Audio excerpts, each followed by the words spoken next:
Guitar Center's got a new CEO, apparently started last October, named Gabe Delgado, something like that. How you doing, Gabe? It's nice to talk to you. I hope you're watching this video today. I think it's important because you had something to say, and I do too. So let's kind of get into that if you don't mind. Now, for those of you who've been watching my channel, you know I've kind of done some videos slamming Guitar Center and their complete and utter decline. How can a business continue year after year and quite frankly, decade after decade, just continue this massive decline for a place that guys like me used to go and just ooh and ah and loved everything into it, to now you walk in there, it's a ghost town and most of it's entry-level junk. So Gabe, my buddy, apparently you've come to the same realization too. Started in October, now you get up going into May, you've had your time for assessment to evaluate, and you've come to some conclusions, and I'm going to share that with everybody here just in a second. So what are some of Guitar Center's previous problems? Well, they've been bought and sold by a bunch of private equity firms over and over and over, and everybody knows all they do is go in and suck the life out of a business. Good job, private equity firm. You've done a great job running a great business into the ground. That said, I want to be hopeful. I really do. I want Guitar Center to return to its glory. So Gabe, my brother Gabe, I need you to understand something. I read a little bit about your previous history, and apparently you're pretty good at retail. Apparently you've got some history, some success in retail, and you clearly recognize the Guitar Center's online kind of process, presentation, offering, options is not good at all. You're right.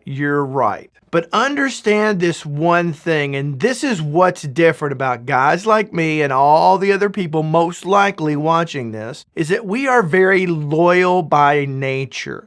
For a company that either sells or a company that produces music gear, we're very loyal. We'll also turn on you on a dime. So understand that. Don't make promises that you have no intention of keeping. There's been by far too much smoke and mirrors over the years, and you historically have not fooled anybody. So Gabe, my brother from another mother, Gabe, let's get it done, man. I want to see you get it done. I want to be a fan again. I want to proudly walk in Guitar Center. So let's talk about some of your assessments. I'm going to read this for you folks. And he says, and I quote, "If you want to experience musical instruments and start off or accelerate your journey as a musician, our customers and vendors need us," he says. "But in order to earn that right to be here, we need to evolve and execute better." The company now says it's going to focus on more premium products instead of that entry-level junk that's on the walls. Look, when you're just starting out, you need entry-level junk. I started on entry-level junk. I'm way past that.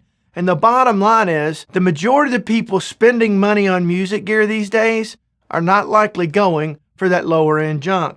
They're probably spending more money because the reality is not as many people play instruments today as they did when I was a kid. So you better be selective about who you're marketing your business to, and I think it's definitely the right move, because most of the time I walk in Guitar Center, I maybe see 2 or 3 things that appeal to me out of hundreds and hundreds in that store.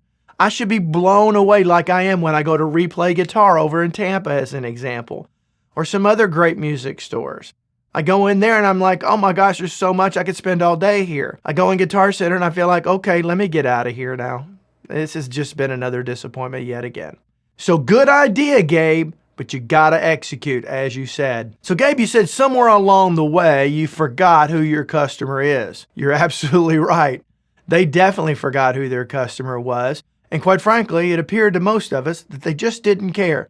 So it's good having somebody behind the helm that's actually going to care about us now. And I encourage all of you to pay close attention to what Guitar Center's doing. And if they do it, we need to support them. Gabe also says, this should be a playground. It's a place that we all should want to be. So he went on to say some other things. I'm sure if you want to read the whole article, you can find it out there. Just search for Guitar Center CEO says new direction or something like that. You'll find it. I don't like making negative videos. I don't like giving companies criticism. A lot of people, well, not a lot of people, there was a handful of people that have criticized me for criticizing them in the couple of videos that I've done. And understand something. when I make these kind of videos, I'm making them for you and I'm making them for me. I don't care about a company that doesn't care about me. I have no reason to support it if it doesn't care about me. There's no motivation for me to do that. And so ultimately, I've been critical of Guitar Center, but in the same sense, when a company turns around, I become a supportive person. I become a supportive person for sure. So I'm hoping this all goes down the way they say it's going to go down. But know that if you don't do what you say you're going to do, I will do another video and attempt to hold you accountable, because the more people like me that do that and really get this on the forefront of musicians' minds, the better off we all are, because it's that kind of thing that causes a company to change.